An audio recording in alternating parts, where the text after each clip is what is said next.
Up here at my 2014 Chevy Malibu that Miamisburg Automotive worked on. As you can clearly see, it doesn't run, which I should have made the video and show you the codes that still come up on the computer. We will do that. And my phone is dying.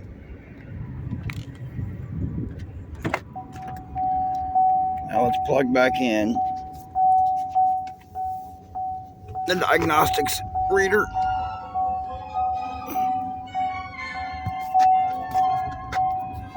Hold on.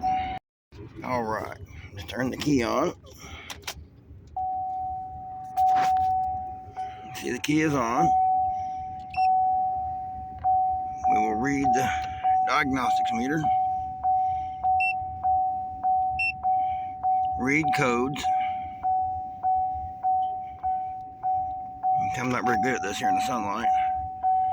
And my phone's dying. Oh, vehicle has no fault codes.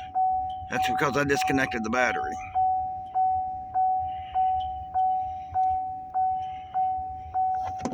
So we'll do it again after I start the car and watch. Okay, as you can see, I'm driving the car.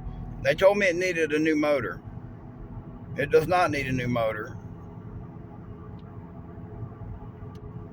No engine lights are on. I mean, they'll come back on after about 8 miles. So I got to figure out what's wrong with it. If anybody has any clues, I put a new crankshaft positioning sensor in it. I put a new camshaft positioning sensor in it. I have done multiple things to it. New tune-up, actuators.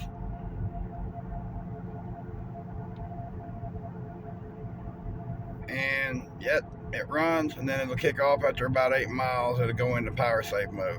So if any of my subscribers or anybody watches this video, leave me a comment and I'll hit you up on personal message if you can give me any tips and ideas on what might be wrong with the car, since Miamisburg Auto really screwed it up. I appreciate it. Thanks.